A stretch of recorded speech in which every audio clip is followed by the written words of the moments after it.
Justin Gaethje is done being the UFC's action hero without a reward. After stepping up for UFC 300 and taking the Max Holloway fight on short notice, a fight he says had nothing to do with rankings, Gaethje now says he wants what's his. Gaethje revealed that UFC executives came to his house and begged him to take the Holloway fight. He did it and he delivered, and now he wants the title shot he's earned. He pointed out that Charles Oliveira is 2-2 in his last 4 fights, already lost to Islam and still got the title fight over him. Meanwhile, Ilia Topuria, who's just moved up from featherweight, is getting a crack at gold before Gaethje. I looked up online that you reportedly have at least 2 fights left on your contract. Do you have 2 fights, or you can't say, or you don't know? I don't even know. You don't know. But we're fighting again. I don't plan on ever fighting anywhere else, so. Yeah, that makes sense. But I'm also not going to fight for fun anymore. Yeah, that makes sense. They owe me a championship fight. I'm 3-1, last 4. They came to my house, begged me to fight Max Holloway on UFC 300. And what I consider it an exhibition fight. I don't mean that the loss is not on my record. I mean it had nothing to do with the rankings of my, in the time that I did that, Dustin Poirier, who I just beat, got a good win over Saint Denis and then fought for the belt. Yeah. And then since I won, the champion's been saying he wants to fight me. And so they could have easily set that up, but they didn't. Then he vacates, and then Oliveira's 2-2 in his last fight. Already has a loss to MICHEAL, and they bring a brand new guy in, and I get again. So I'm not going to fight any of these motherfuckers for fun unless they pay me so much more money. Justin Gaethje is drawing a line in the sand. No more yes man. No more fan favorite punching bag. Gaethje now wants gold. But let us know what you think. Is he being entitled, or his claims for an immediate title shot are justifiable? Up next, Michael Bisping didn't just compliment Ilia Topuria, he basically crowned him a future boxing champion. In his latest breakdown, Bisping said something that made the whole MMA world do a double take. He truly believes Ilia Topuria has Olympia-level hands. That's quite bold coming from a legend like Bisping. But Bisping went even further, saying Ilia's boxing is what an Olympic coach would expect from their best student. And honestly, once you rewatch Ilia's recent fights, it's hard to argue. His shot selection is razor sharp. He doesn't waste movement. He doesn't take damage. He's always calm, always calculating. He's feinting, twitching, moving his head, reading his opponent like a book. He's not just swinging wild like a lot of guys do. He's planning, setting traps, and finishing with precision. But Bisping didn't stop at praise. He made a bold prediction. He sees Ilia beating Charles Oliveira at UFC 317. That alone would shake up the lightweight division.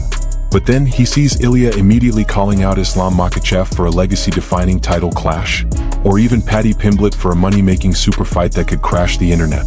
Doesn't get rocked, he doesn't take damage, he's very composed, he's very calculated, measured, right? The man just doesn't take chances, okay? He fights exactly like an Olympic level boxing coach would want him to fight. What I mean by that is that the hands are high, the chin is tucked, his body is in form, he's never off balance, he's using a lot of feints, the head's always moving, he's setting things up, he's thinking with his mind, and he's not taking chances. He doesn't just walk forward and swing like a maniac, loading up with every single shot that he throws. No, as I said, everything is textbook. There's movement, there's little twitches, there's little feints. He's constantly thinking, he's constantly analyzing his opponent and setting things up. And then when he throws, he commits. He throws in combinations. 1 to set it up, 2 does the job, 3 is the knockout shot. Mixes it up to the body, goes high, goes low. Constantly moving, overloading his opponent's mind with a lot of distraction. It's a daring statement, but with Ilia undefeated and coming off big wins, anything feels possible right now.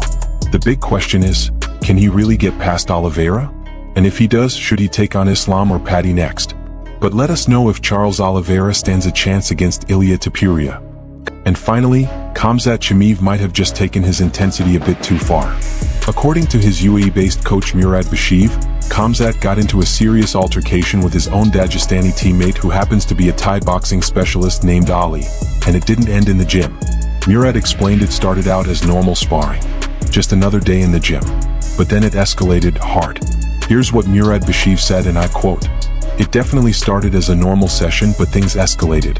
Emotions got involved, the pace picked up, and it turned into a full-on brawl. Then it spilled outside the gym, with bystanders watching as 2 teammates went at it like it was a grudge match. Some people have seen the video already, it's been passed around privately. And fans online were quick to criticize Khamzat's gym culture, saying this kind of thing crosses the line.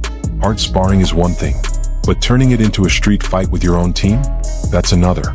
Whether it's just Khamzat being his usual intense self or something deeper going on, it's clear. This story is another dramatic chapter in the Chimaev saga, and his critics are only getting louder. But let us know if this aggression will help him defeat DDP. Drop your thoughts down in the comments. As we wrap it up, let us know if Ilia Topuria is the real deal, or is Charles Oliveira about to humble him? Did Khamzat cross a line, or is that just how warriors train? And should Justin Gaethje get the next title shot, or is it a little too late? Let us know in the comments. Don't forget to hit like and subscribe so you don't miss out on daily updates in the fight world. Thanks for watching. See you in the next one.